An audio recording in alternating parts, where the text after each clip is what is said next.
Okay, so if you're all ready to start, let us all now put our palms in Anjali and offer 3 respectful bows to Ajaan Thanissaro. First bow. Second bow. And third bow.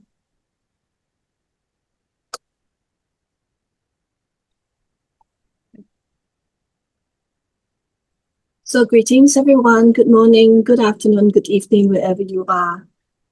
It is wonderful for us to be gathering here at the final weekend of the Vassa 2026. It's a great privilege that we have the honor of Ajaan Thanissaro with us every Vassa to offer us some reflections. With this, I'd like to offer this floor to Ajaan to begin the session by starting and leading us in a short guided meditation, please, Ajaan. Okay, everyone close your eyes. Sit in a comfortable position. And think thoughts of goodwill. Goodwill is the wish for happiness, true happiness. We know that it's going to have to come from our actions, which is why we train the mind. The fact that it comes from within means that our true happiness doesn't have to conflict with anyone else's, which is why this can be an unlimited attitude. So start with thoughts of goodwill for yourself. Tell yourself, may I be truly happy? May I understand the causes of true happiness and be willing and able to act on them.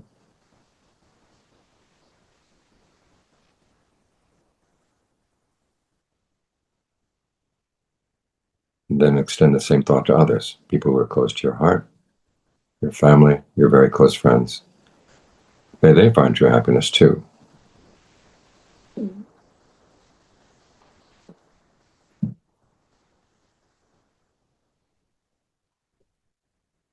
then spread that thought out in ever-widening circles to people you know well and like, to people you like even though you don't know them so well,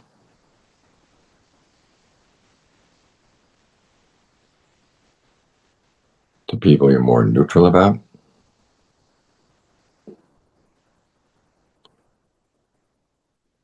and to people you don't like. Remember that the world would be a much better place if everyone could find true happiness within. Also remember that we're not saying, may you be happy doing whatever you're doing. There are a lot of people out there doing things that are very cruel, very heartless. In cases like that, we repeat that phrase again. May you understand the causes for true happiness and be willing and able to act on them. And that's a thought you can have for anyone without hypocrisy.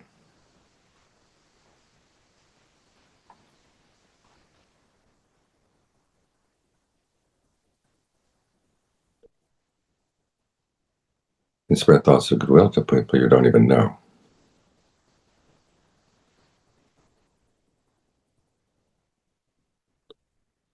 And not just people, living beings of all kinds, east, west, north, south, above and below, out to infinity.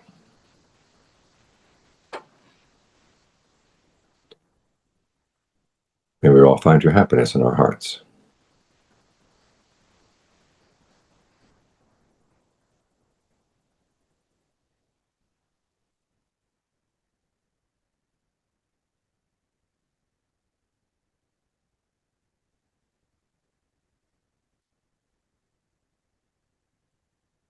Now bring your attention to your breath. Take a couple of good, long, deep in and out breaths, and notice where you feel the breathing in the body. Because when we talk about breath, it's not so much the air coming in and out through the nose. It's the flow of energy in the body that allows the air to come in and go out. It's part of the wind element in the body. And if you're really sensitive, you can sense it anywhere, but focus your attention on the areas where it's most prominent. They tell you, now the breath is coming in, now the breath is going out.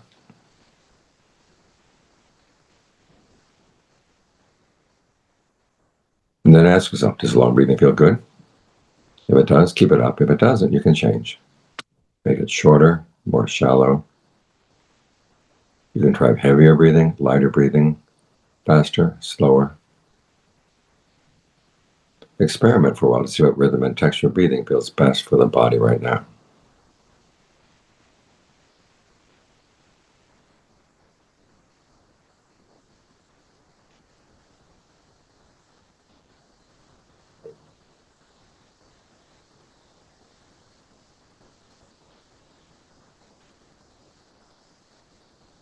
If your mind wanders off, just drop that thought and you'll be right back at the breath. If another thought wanders off, again, you don't have to follow it, but if you do follow it, drop it, and you'll be right back at the breath. You don't have to pull your awareness back to the breath. It'll come back naturally. Each time you come back to the breath, reward yourself with a breath that feels especially good. And then another, and then another.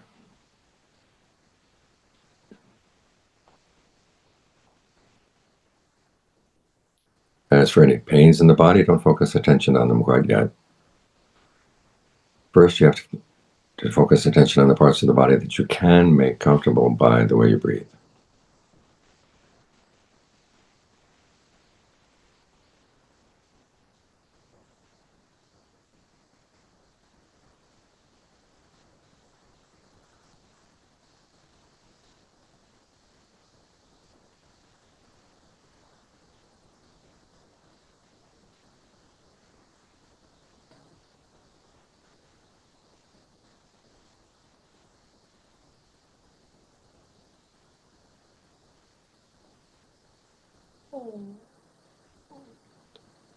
Now, as the breath gets comfortable, there is a tendency sometimes to drop the breath and just focus on the comfort, in which case you begin to zone out.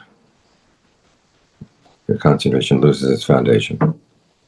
So a good way to counteract that is to go to the next step, which is to be aware of the whole body as you breathe in, the whole body as you breathe out. And it's good to build up to that whole body awareness step by step, going through the body section by section first to familiarize yourself with how the breathing feels in different parts of the body. So start down around the navel, the center of your abdomen. Locate that part of the body in your awareness. Watch it for a while as you breathe in, breathe out to see what rhythm of breathing feels good there. And if you feel any tension or tightness in that part of the body, allow it to relax. So no new tension builds up as you breathe in, and you don't hold on to any tension as you breathe out.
Now move your attention up to the solar plexus, the area right in front of the stomach, and follow the same 3 steps there.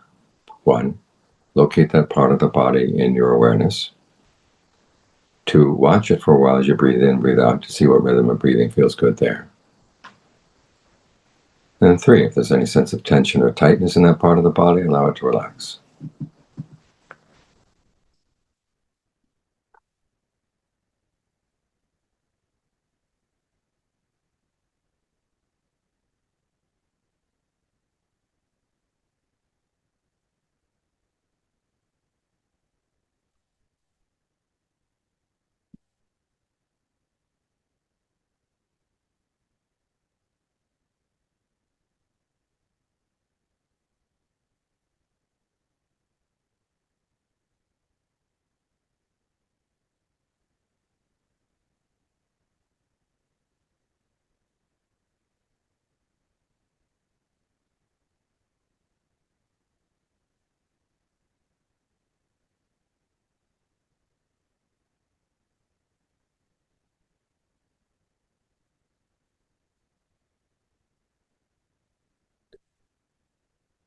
Now bring your attention up to the middle of the chest and follow the same steps there.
Now bring your attention to the base of the throat.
And now to the middle of the head. As you breathe in, think of the breath energy coming in not only through the nose, but also through the eyes, the ears, and from the back of the head down from the top of the head, going deep into the brain. And then as you breathe out, think of it radiating out from the head in all directions, gently working through any patterns of tension you may feel around the jaws, the eyes, the forehead, the back of the neck, and dissolving those patterns of tension away.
Now bring your attention to the back of the neck.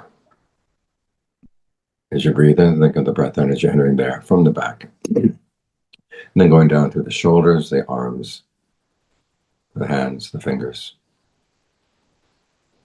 And as you breathe out, think of it radiating out from all those parts of the body into the air.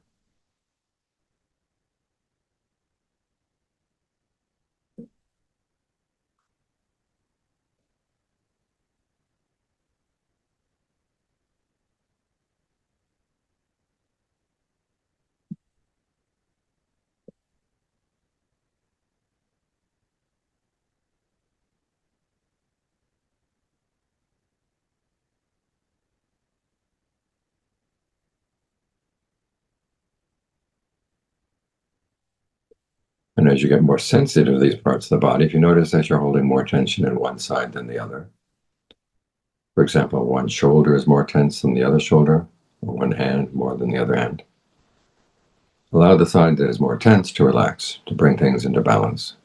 See if you can keep it relaxed all the way through the in-breath, all the way through the out.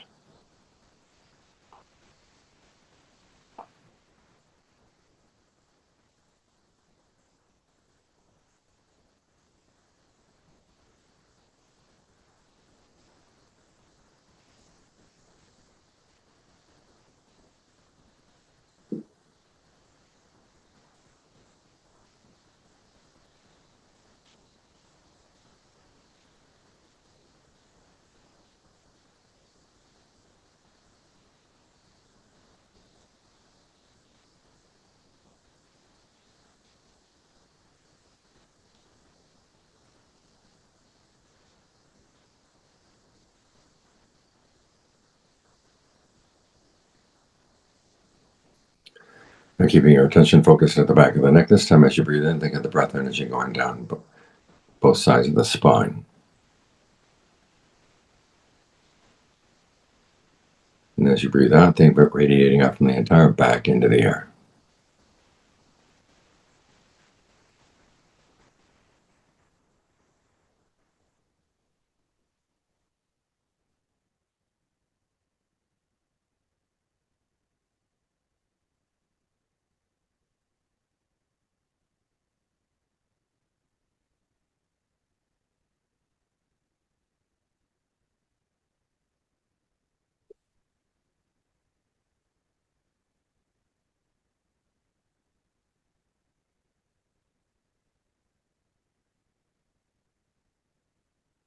And here again, as you get more sensitive to the back, if you notice that one side is holding more tension than the other, allow that side to relax.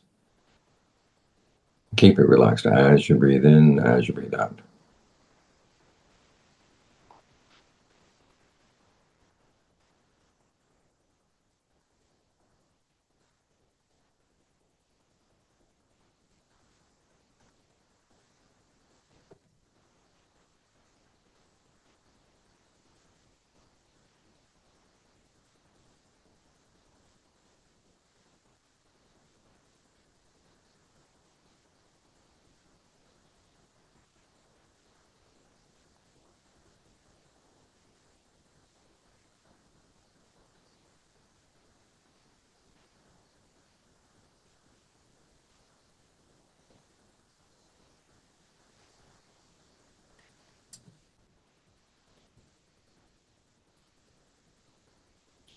You'll move your attention down at the base of the spine.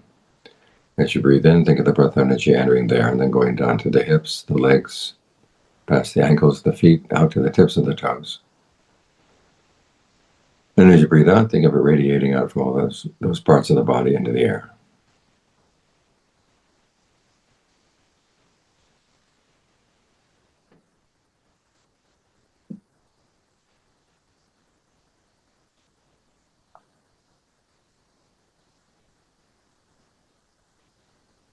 And here again, if you notice you're holding more tension in one side than the other, allow that side to relax to bring things into balance. And keep it relaxed all the way through the in-breath, all the way through the out.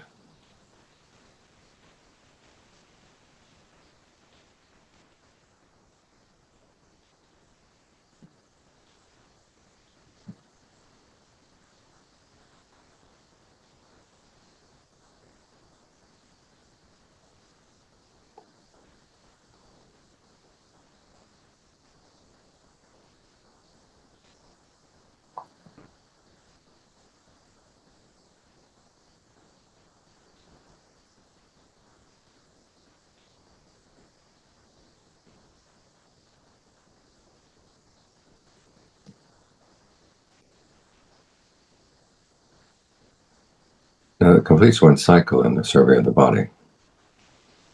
If you like, you can go through the body again as many times as you like to pick up any patterns of tension you may have missed the first time around. Till you're ready to settle down. At that point, choose one spot in the body that's most congenial to stay focused on. Allow your attention to settle there.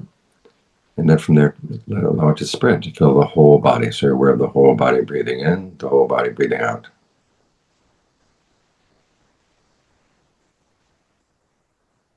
The range of your awareness may have a tendency to shrink, especially on the out-breath. So keep reminding yourself each time you breathe in, whole body. Each time you breathe out, whole body.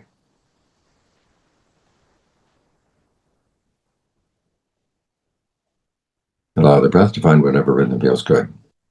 Your only duty right now is to try to maintain this sense of center of broad awareness. It's healing for the body and healing for the mind, because it is still and all around. It's a good foundation for insights to arise. Seeing what the mind is doing, creating unnecessary stress and suffering for itself, now it can stop. But for the time being, don't worry about the insights. Just make sure this foundation is strong.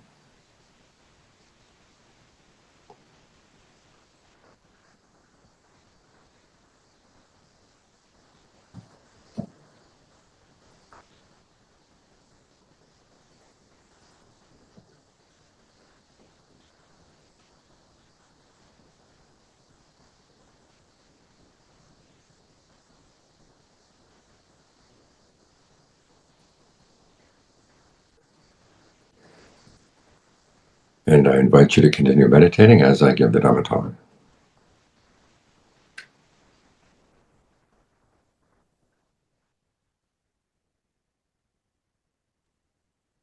Thank you, Ajaan. Would like to now invite for the Dhamma talk. Sure. First, the Dhamma talk.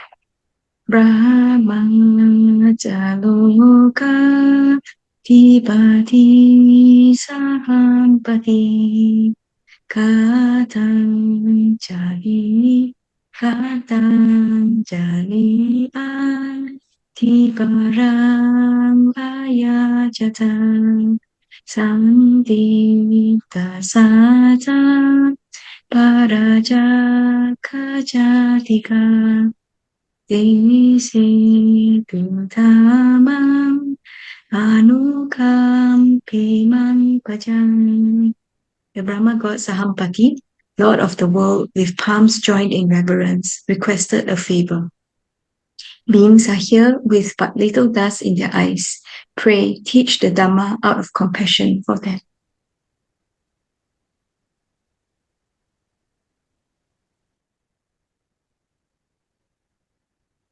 We read the Buddha's first sermon, and at the very end, we learn that one of his listeners, Gondanya, gained the Dharma eye, became a stream enterer.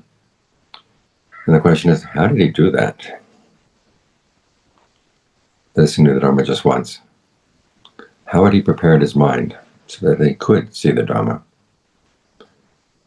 The Dharma is basically expressed in the phrase, whatever is subject to origination is also subject to cessation. Now, it's not saying everything that arises passes away. When the Buddha talks about things originating, the origination comes from within the mind. In other words, what is in the mind that causes these things? And how do they cease? He saw that they ceased, and he saw what was left when they ceased, which was the deathless. So he gained a glimpse of the deathless, which is why that phrase appeared to him spontaneously. He saw something that was not subject to origination, something that was not subject to cessation. So how did he do that? What qualities did he need prepared? Sometimes we hear that you have to let go of 3 fetters first before you can gain stream entry. The fetters: self-identification views, doubt, attachment to habits and practices. But actually, those fetters are cut after the experience of the deathless. What leads up to the experience of the deathless is a practice of 4 qualities. They're actually fairly basic. It's just learning how to do them right. The 4 that you associate with people of integrity, you listen to the true Dharma, you apply appropriate attention, and then you practice the Dharma in accordance with the Dharma. What does this mean? You look for people of integrity.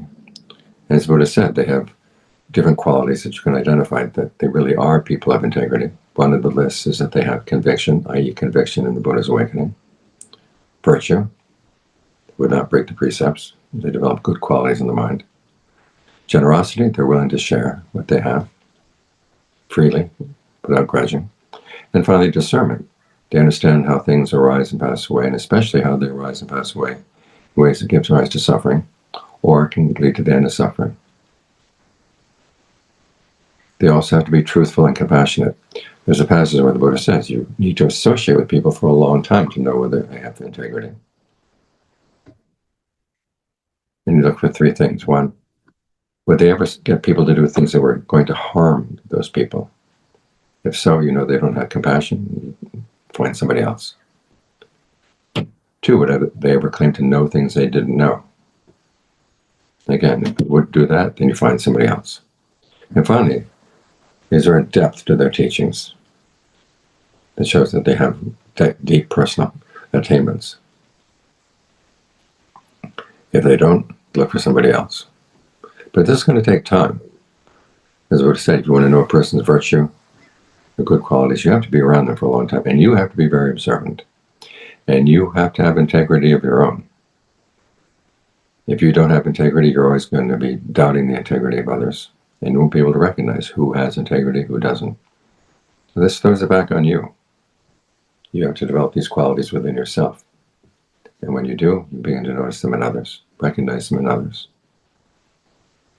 You know, these are people that you should go near to, and they should listen to their Dhamma. Now the question is, what kind of Dhamma is true Dhamma? As the Buddha said, in the very beginning years of his teaching, the true Dhamma was alive. In other words, all of the monks and nuns were teaching the same way the Buddha taught. If you learn the Dhamma, you can be confident this is the true Dhamma. But then he said in later centuries, many other versions were going to come in, counterfeit versions of the Dhamma, and it's going to call everything into question.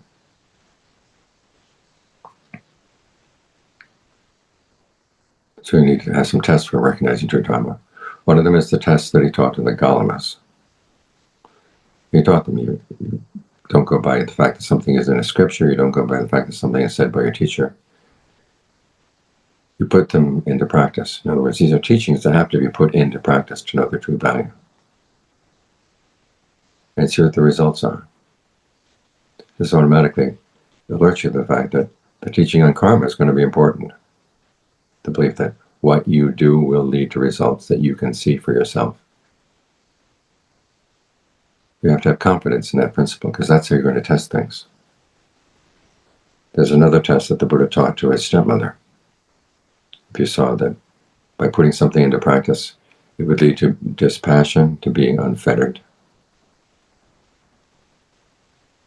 to shedding, in other words, shedding thoughts of revenge, shedding thoughts of pride, lead to contentment with material things, lead to persistence, in other words, you're not content if there are any unskillful qualities in your mind. It would lead to modesty, seclusion, and unburdensomeness. Okay, then you know that's the true Dharma. So you have to be willing to test things, and you have to be a good person. You have to become a good judge yourself, which means that you have to, again, develop qualities within yourself of mindfulness, alertness, ardency, discernment. So you can know what the true Dharma is. Now, having heard the true Dhamma, then the next step is to apply appropriate attention. Basically, you're asking the right questions. How does this teaching apply to the problem of suffering? There are two main areas where the Buddha would say that these are the right way to phrase your questions. One is in the framework of what kind of actions are skillful, what kind of actions are unskillful. If they're skillful, how do you develop them? And if they're unskillful, how do you abandon them? Now again, notice this is a test that you have to go through actions. We're not here just to assent to what the Buddha says, that the world is like this, the world is like that. He's teaching us there are certain things that we do and say and think that will lead to true happiness, other things that will lead to harm. But it all focuses on our actions.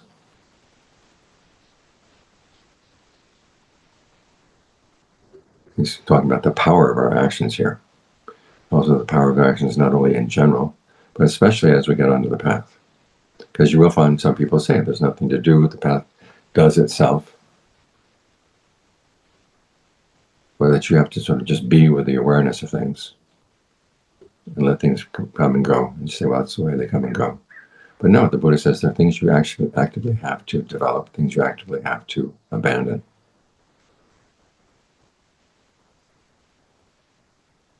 This gets into what Ajaan says is the real factor in the mindfulness practice, which is the wisdom factor, i.e. ardency. Realization that if you really want to understand things, you have to commit yourself to doing the path and then reflect on the results. In other words, you have to do it. You're not just here to assent to things, say this is true, this sounds right. You have to test it in action. The same goes for the second main topic for appropriate attention, which is the Four Noble Truths. The fact that suffering is in the clinging aggregates. The cause of suffering is craving for sensuality, becoming, non-becoming. The cessation of suffering comes when you allow that craving to go away, when it ceases out of dispassion. And then the way to do that is through the Eightfold Noble Path. So again, the things you do, each of these duties has, each of these truths has a duty. The truth of suffering is to be comprehended. In other words, to see, yes, it really is the clinging is the suffering. When there's suffering of aging, suffering of illness, death. The suffering is in your clinging to some aggregates. So maybe the aggregate of feeling, maybe perceptions you have, or maybe thought constructs. These tend to be the big problem. The way you talk to yourself, your thoughts and constructs. People can live in fairly comfortable circumstances, but the way you talk to yourself can make you miserable. And you're clinging to these things. In other words, you're feeding on them. You have desire and passion for them. That has to be comprehended. And then when you see the desire and passion of craving that goes into the clinging, causes the clinging, that has to be abandoned. The cessation is to be realized and the path is to be developed. So these are guidelines for things you do.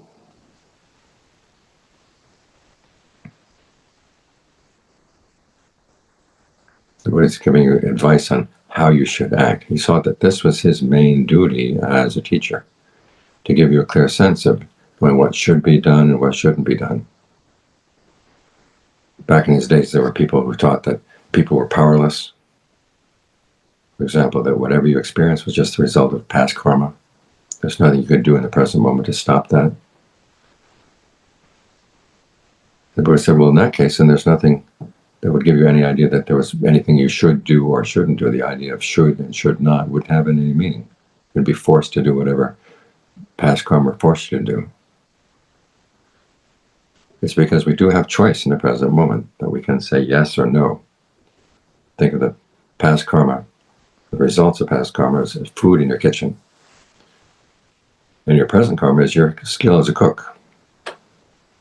You can have some pretty bad food in the kitchen, but if you're really skilled to cook, you can make something tolerable out of it. If you're a bad cook, you can get good ingredients and you can make a mess. So it was basically emphasizing the power of action here, and particularly the power of action on the path. There are things that we can do to make a change. There are things we can do to make a difference. So it is true that there are some causes of suffering that go away when you just look at them. Those are the thoughts in the mind that tend to hide out. They're like those little animals that hide in the dark. And you expose them to light and they run away. Those things go away when you just look at them. But there are other causes of suffering in the mind that don't. And this is where you have to, what the Buddha calls, you have to do what the Buddha calls exerting a fabrication. In other words, bodily fabrication, the way you breathe.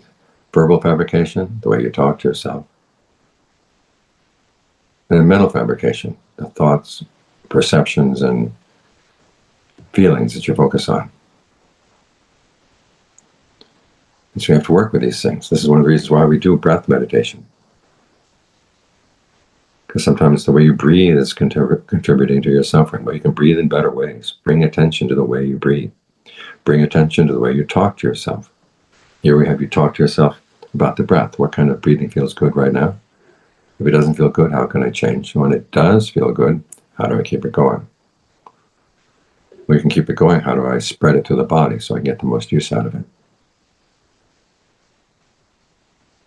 And then finally, what perceptions do you hold in mind? If you find that you're angry about somebody and your perception is that they're a monster, well, they're not monsters. Look at them carefully. They don't have fangs. They're human beings. Change your perception.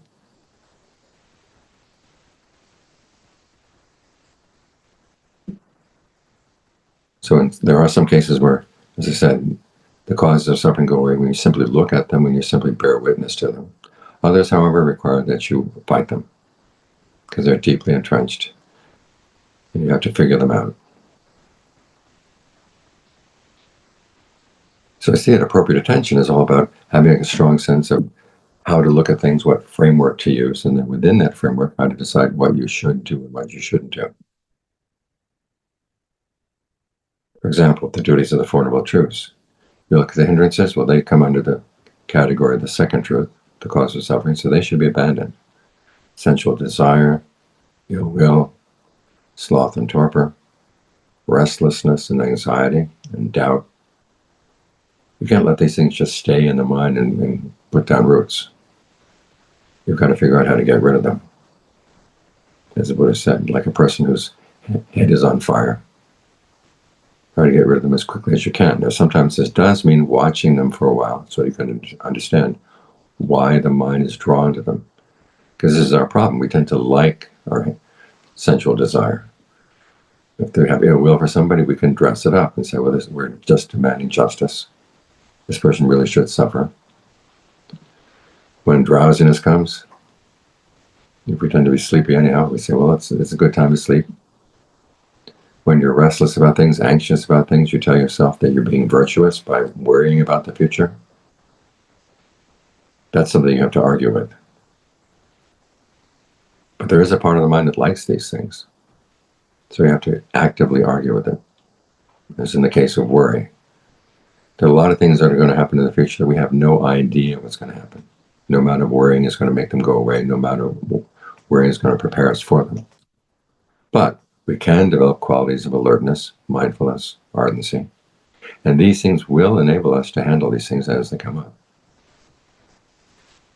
As for doubt, there are two kinds of doubt. There's the doubt that doesn't really want to know. So, well, I just really don't know, and I'm not going to find out. But then there's the doubt that wants to know. The doubt that wants to know is actually good. It spurs you on to action. The doubt that doesn't want to know is afraid to commit. That's the kind of doubt that you have to argue with. Again, you have to tell yourself there's only one way you're going to know the truth of the Buddha's teachings, and that's by putting them into practice and by making yourself a worthy judge of how they work. So there's some examples of things where you have to actually exert, in the Buddhist term, a fabrication. As for the five aggregates, those are things that you comprehend. What is form? What is feeling? What are perceptions? What are fabrications? And what does it mean to cling to these things? The word for clinging probably means to feed. What is consciousness? How do you cling to consciousness? We think it's just simply there. In fact, there are even some people who say that our everyday consciousness is unconditioned. Well, it's conditioned by the things it knows. It's conditioned like everything else. And we cling to it as a kind of food. You want to comprehend that fact. So you can start questioning your craving for these things. Are these things really worth clinging to? We might say, if I'm unconscious, what am I going to know? Well, the Buddha says if you let go of the consciousness and the aggregates, there is another consciousness that will let you know the deathless. So our fascination with the six senses is getting in the way. So these are some ways in which we take guidance from appropriate attention in terms of the Four Noble Truths. Now finally, there's practicing the Dharma in accordance with the Dharma. Now what that meant in the time of the Buddha is you practice for the sake of disenchantment, you practice for the sake of dispassion. In other words, say you're practicing mindfulness not so you can get ahead in life. You're practicing mindfulness so you get the mind into concentration so you can see it clearly and see where you're causing yourself unnecessary suffering. Because after all, the Buddha is saying that we suffer because of our things we like. That goes against the grain.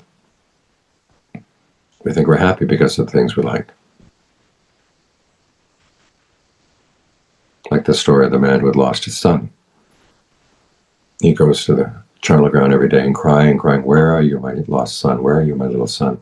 He comes back from the charnel ground, stops off to see the Buddha. The Buddha says, "You look like someone out of your mind. Where are you coming from?" And the man says, "I've just come from the charnel ground, where body of my son is still lying there." And the Buddha says, "Yes, there's a lot of suffering that comes from those we love." And the man says, "Oh no, we get happiness from those we love." Here he is, suffering from the loss of his son, and he can't even see it, that it's causing him to suffer. This is the way a lot of us are. So there's a lot in the Dhamma that goes against the grain, and we have to be prepared for that.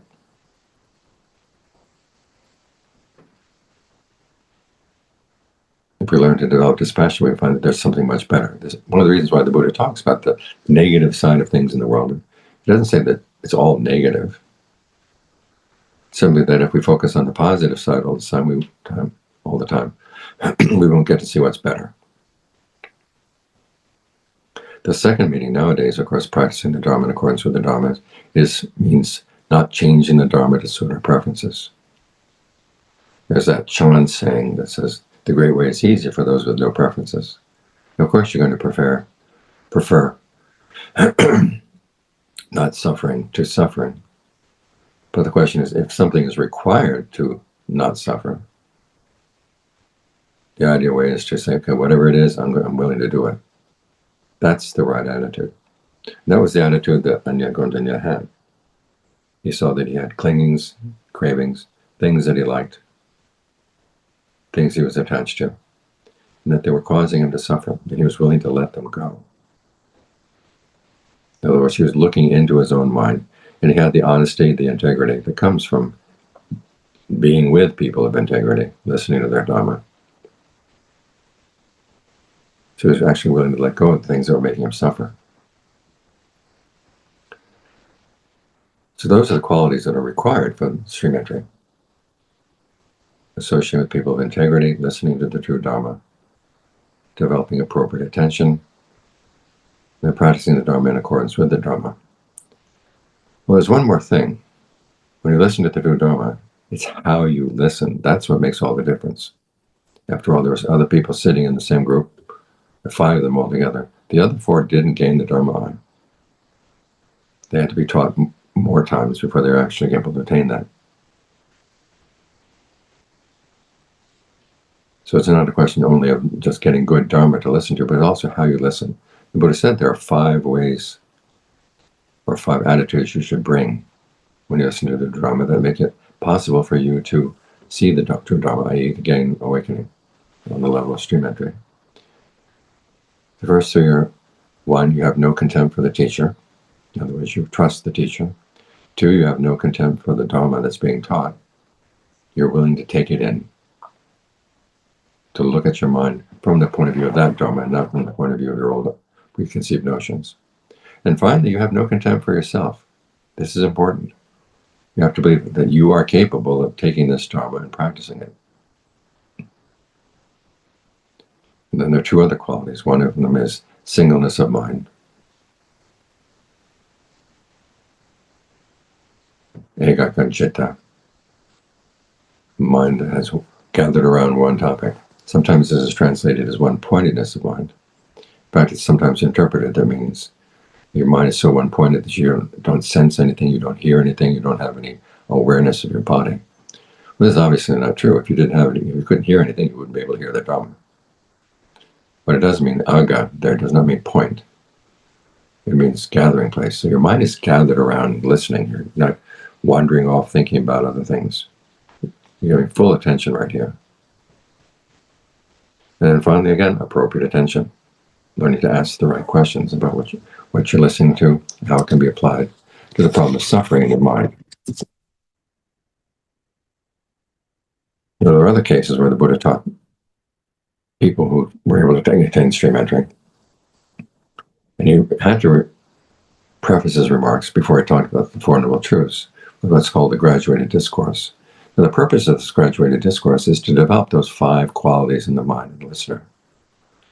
The topics are generosity, virtue, the rewards of generosity and virtue in heaven, the drawbacks and degradation of sensuality, so you look favorably on renunciation.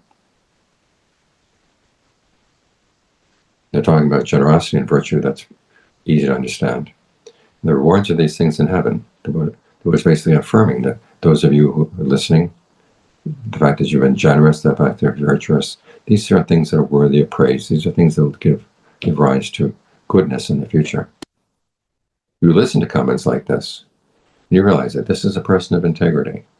He's talking about things that we know are good and affirming that they're good.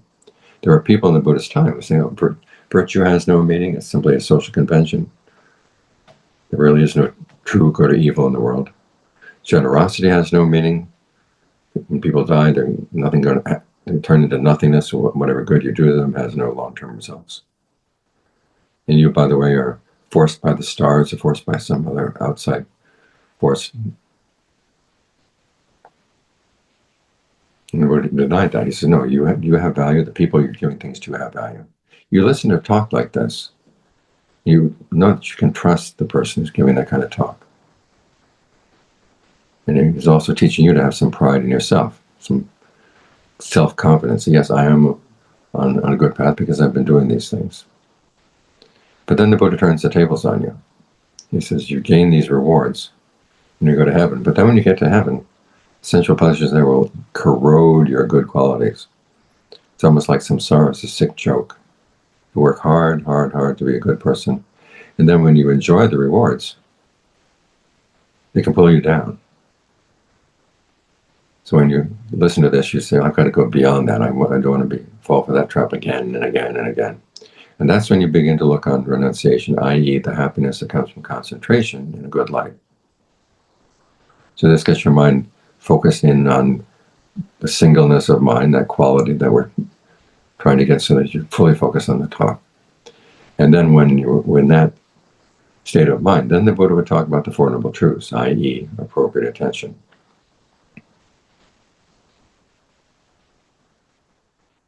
So it's important how you listen. You have respect for the teacher, respect for the Dhamma, respect for yourself. Bring these teachings in, apply them to the problem of suffering within you. And that's how you're going to become the one who knows.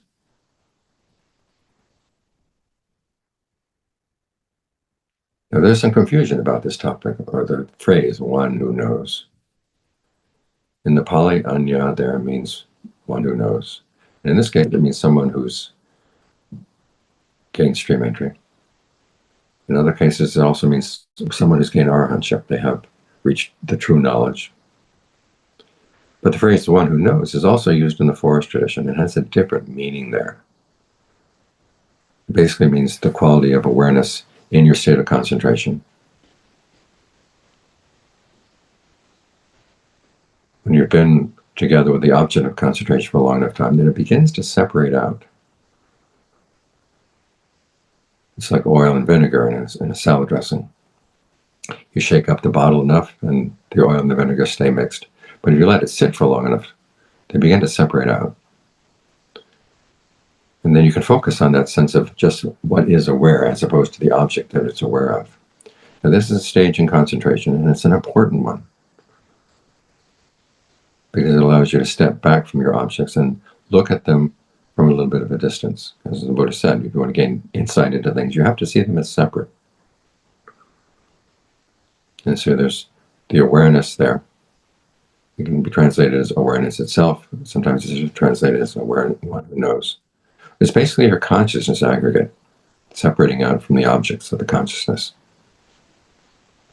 That allows you to see these things as separate. You know, there's some confusion about that. Some people think that it also means that your everyday awareness is also awakened. It's not. They sometimes say it's unconditioned. It's not. Sometimes the question is, how can how can a conditioned consciousness know other things than a condition? Well, it perfectly can. That's how it knows. It is conditioned by the things it knows. Even the state of when they're separated out, you maintain that separate state through a perception, the perception of knowing.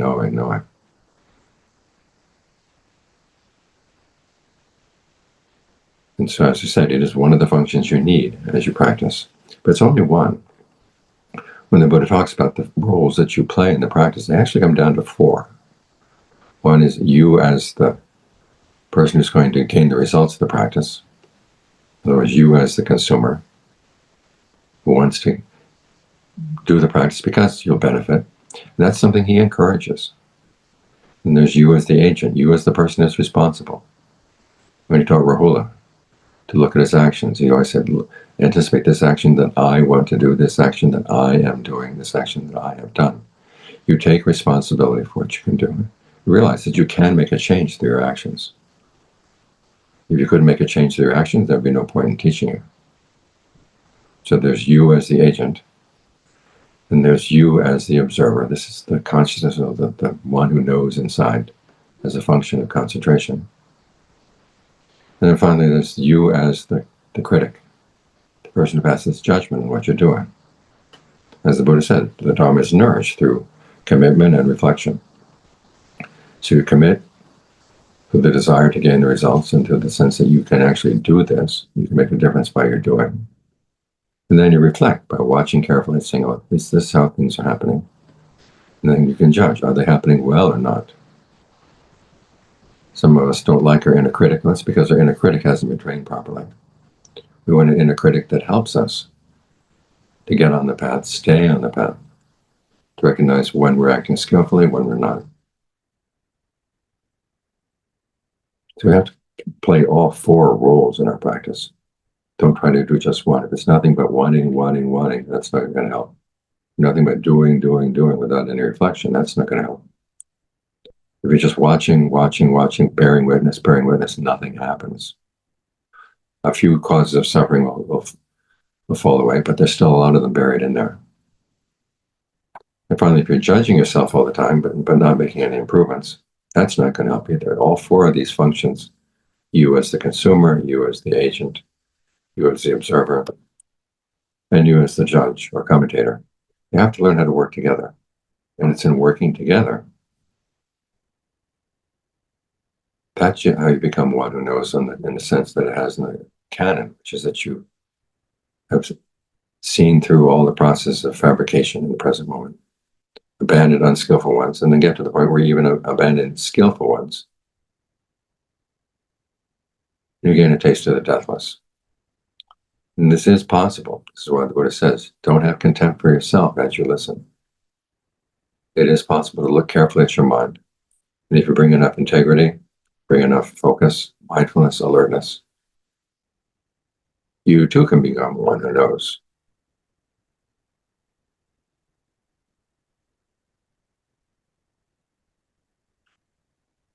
So I'll stop right there. Handamayang Dhamma Kataya Sadhu Karam Katamasi Sadhu Sadhu Sadhu Anumodami.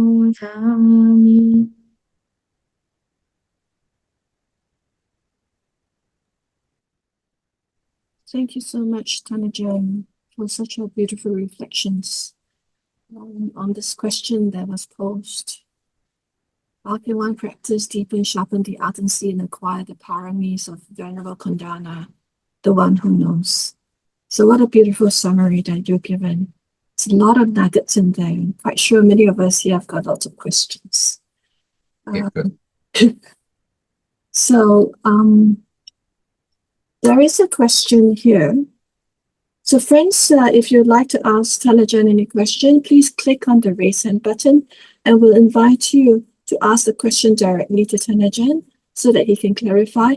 If not, you can type in the question and I'll help read it out. So the first question here is, Tanajan Jeff, you often describe mindfulness practice as requiring ardency. alongside alertness and mindfulness. Could you clarify what exactly ardency means in practice? How is it Say what?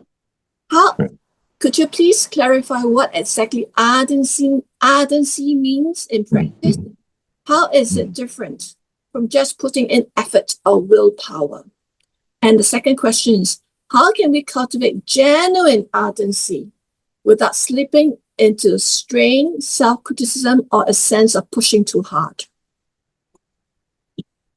Okay, well, it's not just me who says ardency is required. The Buddha says it too. Ajaan Lee, Ajaan Mun say it too. Ardency is basically right effort. Now, right effort is not just a lot of effort, the way the Buddha defines it. One, you have to generate desire. In other words, you have to talk yourself into wanting to do this. And that requires some wisdom. What kind of ways can you talk to yourself that make you want to do the practice? Two, you realize there are many different kinds of effort. There's not just pushing, pushing, pushing. There's the effort of giving rise to good qualities, maintaining them while they're there, preventing unskillful qualities from arising, and then if they do arise, letting go of them. So you've got 4 different kinds of effort, some of which are letting go, some of which are required developing. And then there's knowing the right amount. And the right amount is going to depend on 2 things. One, it's going to depend on your level of energy right now. How much energy do you have to put into the practice? You know, the famous story about the monk who was doing walking meditation until his feet were bleeding. He gets discouraged. So here I am putting this much effort in and I'm not getting any results. Maybe I should disrobe. So he sits down and is thinking about disrobing. And all of a sudden the Buddha appears in front of him. Can you imagine? You're sitting here meditating, thinking thoughts you shouldn't be thinking, and wow, the Buddha comes in front of you. And the Buddha says, were you thinking about disrobing? Yes, sir. And the Buddha says, back when you were a layperson, did you play the lute? Yes. Were you skilled at playing the lute? Oh, yes, very skilled. As a side note, he uses the word kusala there, which is sometimes translated as wholesome. I don't think the Buddha is asking whether he's playing wholesome songs. The question was, are you skilled in the lute? And then he asked somebody, when the string was too tight, did it sound good? No. When the string was too loose, did it sound good? No. The Buddha said in the same way, you tune your faculty of persistence so it's just right. And then to that, you tune the other 5 faculties. There's conviction, mindfulness, concentration, discernment. The same way that when you're tuning a guitar, you tune one string and then you tune the other strings to that first string. And then you pick up your theme. And what this means is that you have to look at how much energy do I have. If you're coming back from work, you're tired, you don't sit down and say, I will not get up until I've achieved full awakening. You basically say, may I get through however long I want to practice here? But at the same time, it doesn't mean that you lower your conviction or you lower your mindfulness. Sometimes when you have less energy, you have to up your conviction to remind yourself, yes, I really do have to practice, because there'll be a voice in your mind that will say, I don't have much energy tonight, maybe I should rest. Well, rest in concentration, rest in mindfulness. At least put in some time to practice. And then the other cases, as the Buddha said, there are some topics, some causes of suffering that require a lot of effort. Others that require just watch. So it's in learning how to read yourself in this way that you learn that you're not just pushing. So ardency just doesn't mean just willpower, bang, I've got to fight it. It means I have to exert right effort. Right effort has to be just right effort. And so think of that analogy of the lute. That'll keep you on course.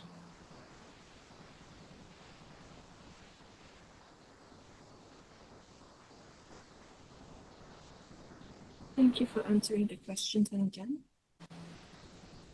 There is a type question here, type written question. Please allow me to read it out to you. Mm-hmm. The question is, when the most pleasant spot in my body is in my hands, I focus on them. I imagine that the breath energy enters into them and spreads throughout the whole body and leaves through the hands. But I have the impression that I'm looking at the process from above, and these countable hands are just somewhere far away from me. Am I doing this correctly? And will this experience change over time? Okay, this is how it's going to be when you get started out, because you tend to live in your head and you're focusing on your hands. You're up here, the hands are down there. And in the beginning, that's the way it's going to be. And after a while, you're going to ask this question, well, am I also in my hands? And try to think of the feeling of being in your head also extending down through the body till it extends into the hands. Sometimes I call this backing into the body, rather than looking through your eyes down to the hands, which is the image we tend to have when we're doing this. Think of it as I'm backing into my body, backing into my neck, backing into my shoulders, down my arms, and I'm in my hands. See if that works. Thank you. So there's a second question, typewritten question. Sadhu, sadhu, sadhu. Thank you, Venerable Ajahn. Vandami Ajahn. How to take ourselves out of survival mode, knowing that's not really significant or meaningful in complaining from others. The inconsiderate nature drains compassion out and puts me in a position of self-doubt, making me defend myself to feel safe. Okay, you have to ask yourself exactly how much danger you're in. I mean, there are times when you do have to defend yourself. But sometimes the dangers you perceive are actually not really there, or they're not really all that dangerous. So it's a matter of questioning that sense of danger. And remind yourself the real dangers are in your own mind, not so much in people outside. But there are times when people confront you, and you have to be able to say, well, this is I stand by what you know is right.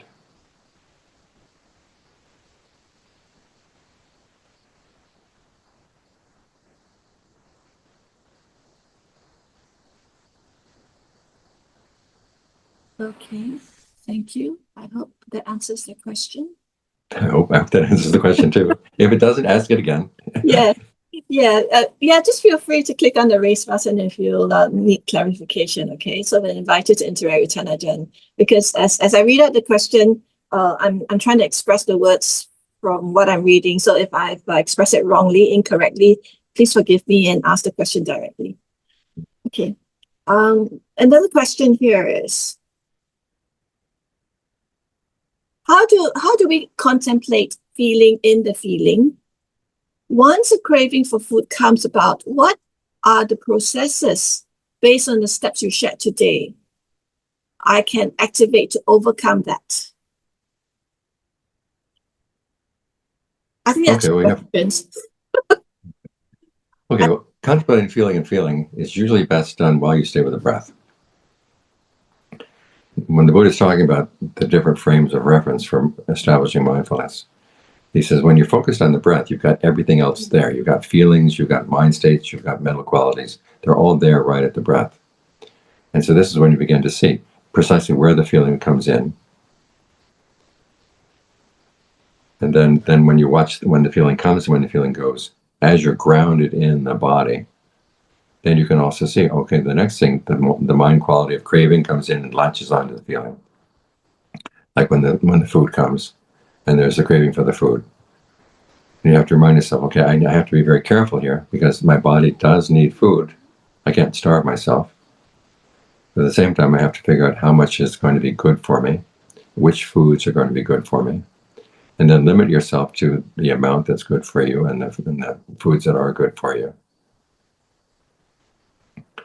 And so some craving will slip in there, but it's better than the craving that says, I just want to gobble down everything that comes in my way. You're beginning to train your craving or tame your cravings so they don't take over.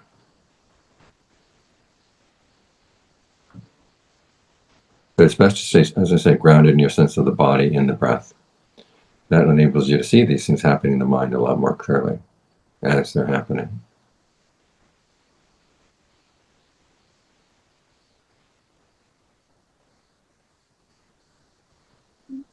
Raven, I hope that answers your question. People are just typing in questions, Thanajan, and I'm just reading them. Okay. Okay. Okay, the next question here is this. This person says, I'm trying to develop Ajahn Lee's ability to give a gift of stillness for my hospice patients as they actively die. What part of this Dhamma should I be focusing on? Thank you. Okay, first you have to get your mind really still inside yourself. And that means choosing one spot in the body, which is basically your home base. Settling in there and just saying, oh, you're going to stay right here, right here, right here. I'm not going to be thinking anything else. And then think of whatever stillness is in that spot, radiating out toward the other person. Now, some people have a very strong transmitter. Other people don't have such a strong transmitter. But do your best. And then the fact is, as you go around that person and are not meditating, but as you're dealing with that person, try to maintain your sense of a still center inside as much as you can. And people who are sick tend to have a more sensitive, put it this way, more sensitive antenna as to the energies of the people around them. And again, think of just radiating stillness in all directions. Sometimes I've known some cases where some people try to focus the stillness in their mind very directly at the other person, and it's too much.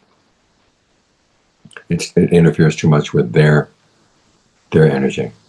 In which case, then the best thing to do is just kind of gently radiate stillness all around you from your still center. Hold that perception in mind and see what happens.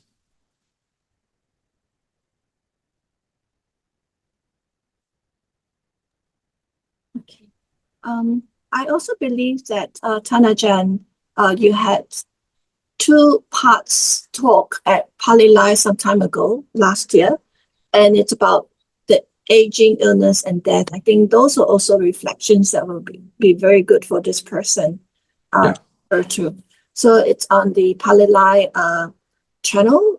It's called Undoubted in the Face of Aging, Illness, and Death. There are 2 parts to the talk that Thanajan gave. Okay. The next question here is, dear Thanajan, how do we develop the perception of ourselves as someone who is competent to practice the path? Thank you so much. Okay, well, you have to think about what you have been able to do so far in the sense of being generous and being virtuous. And you tell yourself, I'm a human being with some goodness to me. And other human beings have been able to do this. And a lot of them had a lot of problems. You read the stories of the monks and the nuns in that Therigatha and Therigatha, and some of them were pretty miserable. In a couple of cases, they got suicidal, and yet they were able to turn themselves around. And they realized they had the potential within them as human beings. You're a human being. They can do it. Why can't you? That's the way you've got to think. There's a story where Ananda is talking to a nun. And he says, this is a kind of conceit, but it's a very useful conceit on the path. I'm a human being. Other human beings have been able to do this. If they can do it, why can't I? And John Munn would be talking to his students. Remember, they were peasants in northeastern Thailand, very bottom of the social ladder. And he said, look, just because you have that background as peasants doesn't mean you can't do this. So whatever your background, you tell yourself, I'm a human being. And the Buddhist teachings are aimed at human beings. There's nothing superhuman about them. And if you say, I can't imagine myself doing those things, well, you're going to change as you do the practice. You're going to become stronger. It's just like exercising. When you hear somebody exercises that some other people who are very fit can do, you say, I can't imagine myself doing that. But you start out step by step by step. And with each step, you get stronger, stronger, stronger. And your body becomes a different body. As you practice the Dharma, you become a different person. Practice will do this for you.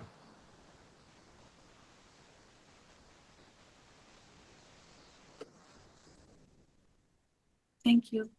I've just posted the link to the videos of the beautiful talk, a workshop that Ajaan conducted last year on aging, illness, and death. So the links are here for anyone who's interested. Okay.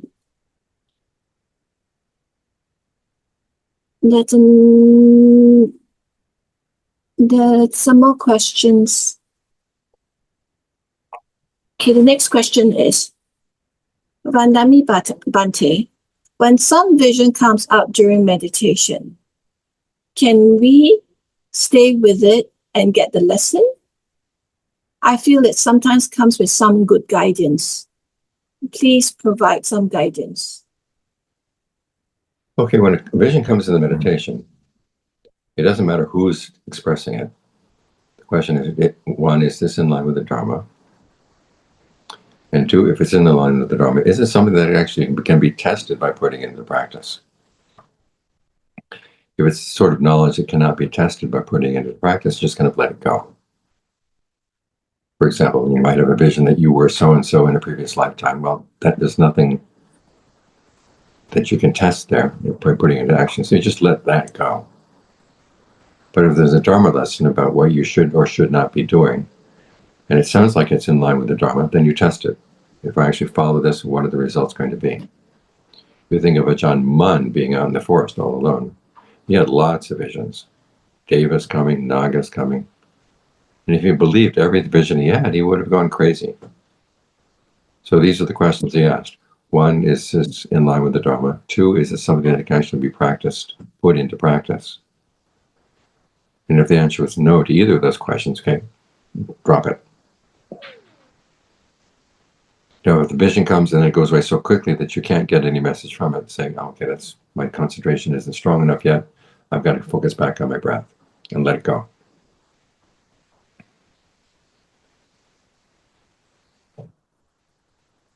Thank you. Second question, someone from Western Australia. This person writes, I meditate daily. Periodically, I increase the amount of time spent meditating, or I have a particularly long session. With increased practice, I notice heightened moodiness and irritation of the cushion. Thankfully, this goes away with time, but I'm curious if you can speak to why this happens. A lot of this because, one, you get more sensitive as you get more concentrated. And you're very, very attached to that stillness. And so when you come out of the concentration, there's a sense of irritation that comes in. It's disturbing your stillness. And so the best way to deal with that is before you leave the cushion, spend a good long time thinking thoughts of goodwill to all beings, thinking thoughts of gratitude for those who helped you, so that when you come back to relate with human beings, okay, you have a better attitude towards them. That they're not just irritants, that you have learned a lot from the help of human beings. You owe them a lot. And see if that helps. That your purpose in coming back into life is not to just maintain the stillness and pleasure of the concentration. The fact that you still have to deal with people means you have the karma that you have to deal with people. So learn how to do that with a cheerful attitude. So when you have those long sessions of meditation, end them with a long session of metta, goodwill, compassion, empathetic joy. See if that helps. So this other question, Ajaan, is a follow-up from the earlier question on survival mode. So the person writes again, may Ajaan guide how to take ourselves out of survival mode as it doesn't feel safe. It leads to suppressing feelings and emotions to keep harmony. But it's just that the mind is not able to feel emotionally safe and calm. Okay, now I understand the question better. Okay, this is where you have to talk to yourself pretty seriously. You say, when I'm in survivor mode like this, I have to look around. Am I really in danger? And if I act on this mood that I'm in, what's it going to do to the harmony of the group? Because a lot of the happiness in life depends on being in harmony with others. And so there's a lot of this has to do with talking to yourself. And also noticing what images come up in the mind when there's that kind of that crunch that, I'm feeling threatened, I'm feeling in danger. What image came into my mind? Can I change the image? Can I question the image? Because a lot of these images come from your lizard brain. The lizard brain doesn't listen to reason, but it listens to images. So change the image. That the people around you are not that dangerous, and that you don't have to get that aggressive with them.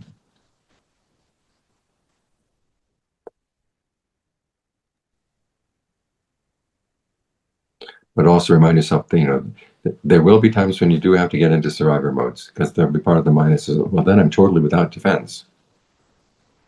And so, you have to know when to put up your defenses, when to put them down.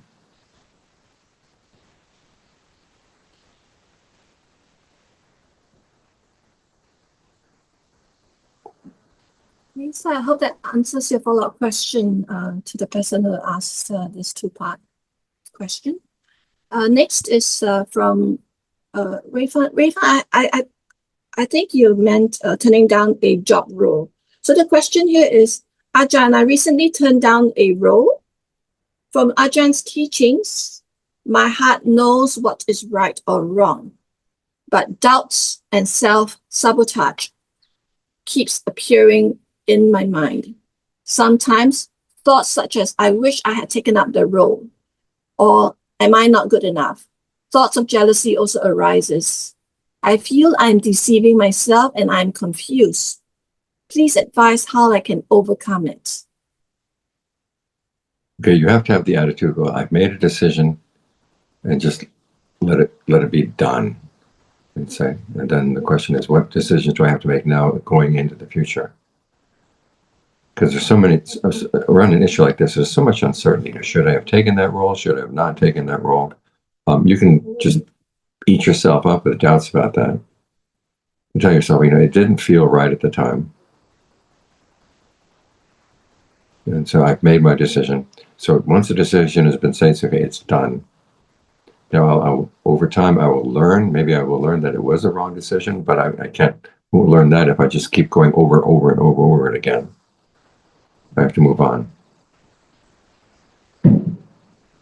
So again, it's a matter of talking to yourself.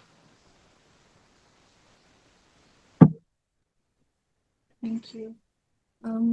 So the person who wrote about getting out survivor mode writes, thank you so much. It was very helpful. Much metta, Ajahn.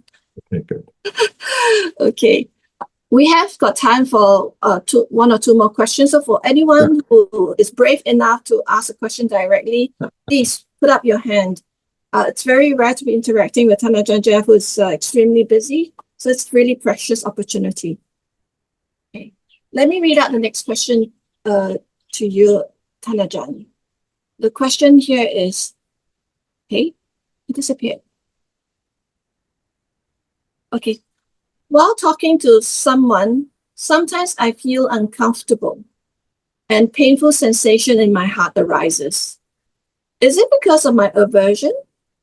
Or at times, is it because of the unskillful speech from others that can feel hurtful? I feel such hurts are common and can allow it to just pass away. Please guide. Okay, when people say things to you, you have to envision them not coming right at you, that they're going off to the side. And you can look at that, okay, the words that person said, if they were ill-meaning, if they were meant to be harsh or hurtful, I don't have to stand in the line of fire. Our problem is our minds are like vacuum cleaners. We go through and we pick up the dirt all around us and leave everything that's good. And so you have to tell yourself, this is going right past me, and then I don't have to take it in. The words that person is saying, that person's karma. It's always good when you're dealing with difficult people to have a very strong sense of you fully inhabiting your body. This is one of the reasons why we work with full body awareness, getting the breath energy to fill the whole body. So If it's a difficult person you're dealing with, try to protect yourself. Think of having a shield or magnetic field around you through the awareness that you have in the body and the comfortable sensations you can have with the breath. And then lots of goodwill for that person. And sort of the energy of your goodwill going in that direction pushes against whatever ill will they have toward you. Doesn't allow it in.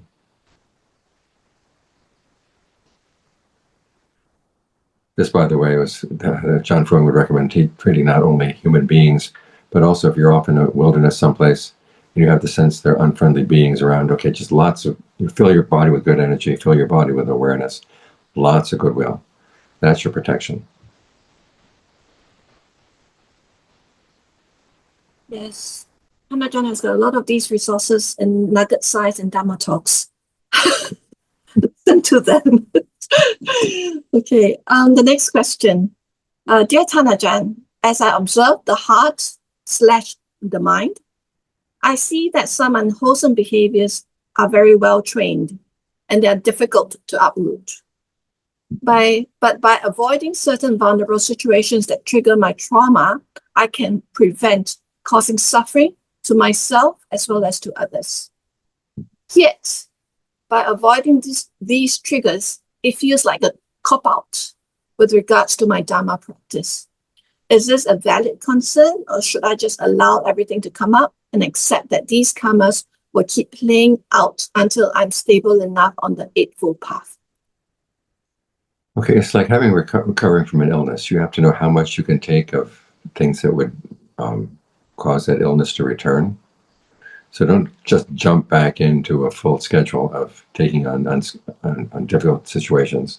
Sort of gradually come back. And when you feel that you've reached the limit of your strength, withdraw a little bit. And then gradually, then you'll be able to recover. And in the course of doing it step by step like that, you'll begin to see things about the trauma that you didn't see before. And you begin to understand, oh, this is why this triggers that. This is why this triggers this.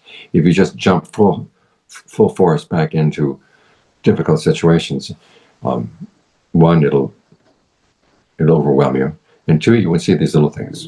So take it gradually. Try to be patient. When you're recovering from trauma, you've got to take it easily.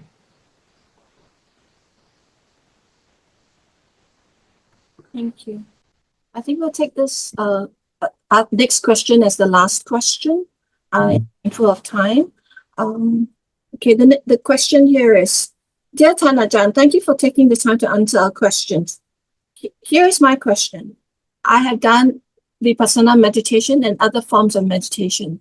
One thing that I couldn't resist noticing was that most meditation trainings or techniques focus on letting go and removing an emptiness. I feel like there's something inherently missing in this approach, and this bothers me. I think it's obvious that we need an element of intentionality in our meditation, but this is never emphasized and possibly discouraged. I struggle even formulating this question, not sure if it makes sense. Makes perfect sense. Yeah, I mean, as the Buddha taught, when he described his practice, it was abandoning and developing. There are a lot of things that you do have to develop. And he encourages that you take on the role of the agent, and you are the one who's doing things. And there are certain qualities that you can develop. They're not going to develop on their own just by letting go. Ajaan Fung, who tended to avoid controversial issues in the Dhamma, would not avoid this issue. He said, this is an important one. You can't just let go. What you want to let go of is, as you are trying to develop good qualities, there are going to be obstacles in your own mind, in your own behavior. Those are the things you let go as you continue to develop your skill. John Lee in particular would talk about the practice as a skill. And the Buddha would give lots and lots of analogies. You're like a goldsmith, you're like a cook, you're like a carpenter, you're like a musician. People who have a range of skills that they work on developing. So there has to be this element of intentionality. That's what right effort is all about. That's what karma is all about. After all, the path is the path of karma. It's the karma that leads to the end of karma, but it's something you have to do. So yes, your question makes perfect sense, and it's a very valid question. Yeah, work on the things that you have to develop. Don't just be letting go.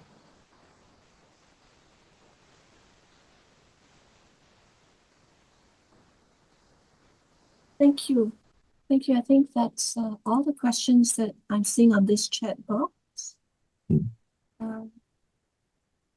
Yeah. Thank you so much. Oh, just one final question.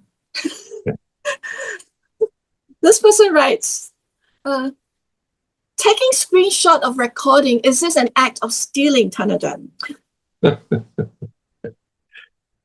No. For the monks, they make a distinction between stealing things like this. Stealing actually means depriving the other person of their ownership. You're not depriving anybody of their ownership. Now, you are making it difficult sometimes for people to make money. And for the monks, if you did that often enough, the monks would probably have to discipline you. But it doesn't count as stealing. But I think respectfully, we should ask permission first if we want to take it. Oh, yeah, ideally ask permission first, yes. Right.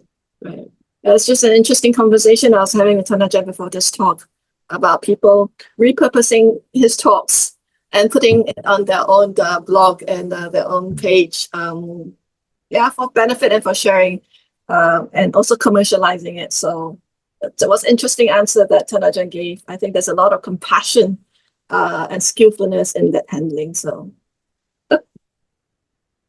very good. Okay. So I think that we have come to the end of the session because we're taking up the precious 90 minutes that Thanajan has accorded us. It's been a wonderful opportunity to spend this last weekend of Vassa with Thanajan. It's always very enlightening just to be in your presence, Thanajan. Okay. And so in closing, we'd like to invite Thanajan to lead us in the reflections on the sublime attitudes. I'm going to put the words up on screen and we can all put our palms together and join Thanajan in our own respective homes to chant this particular chant. So for ourselves as well as for others. And most importantly, also to share it with our teachers like Thanajan and all the Sangha at the monastery of Metta Monastery. Thank you. Okay, here it goes.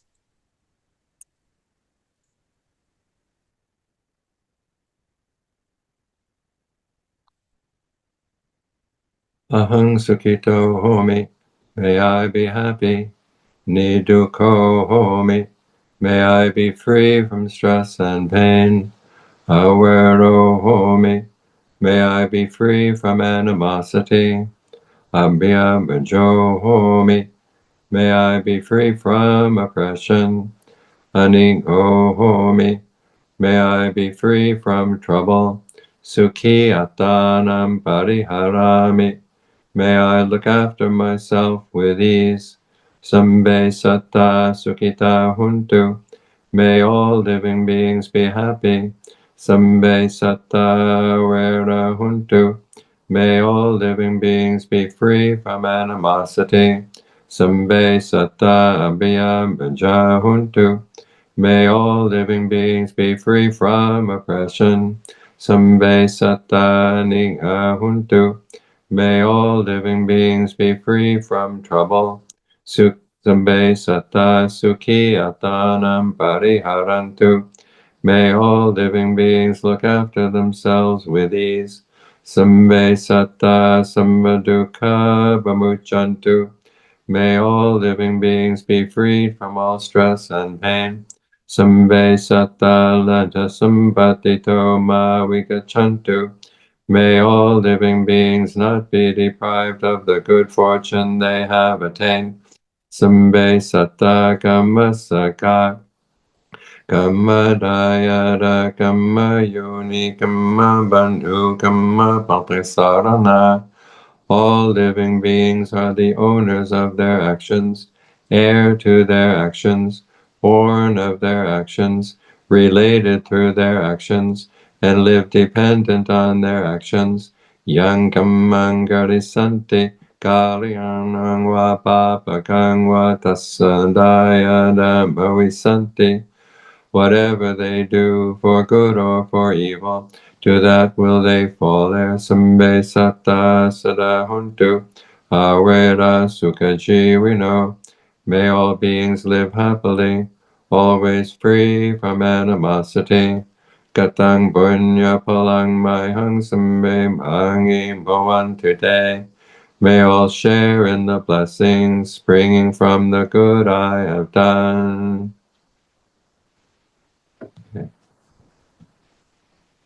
Mayท่านอาจารย์ share in the blessings that all of us have gained from today's practice. May you be kept in good. Okay.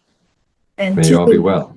until we meet again,ท่านอาจารย์is visiting here, Singapore at the end of November, and then hope that we can all gather for an occasion to pay respects toท่านอาจารย์in person. So in closing, brothers and sisters, let us all now put our palms together and take leave fromท่านอาจารย์by offering him 3 respectful bows and chanting the Araham. Araham Sama Sambuddho Bhagava Buddhang Bhagavantang Abhivademi.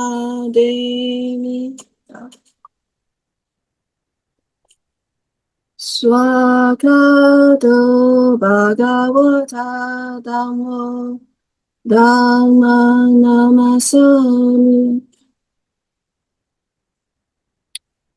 Suparipano Bhagavato Savaka Sangho Sanghang Namami.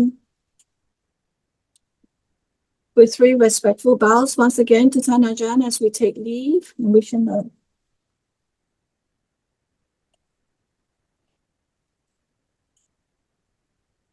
And with permission,ท่านอาจารย์, the recording will be put up on our channel, on the BuddhaDhamma Foundation channel.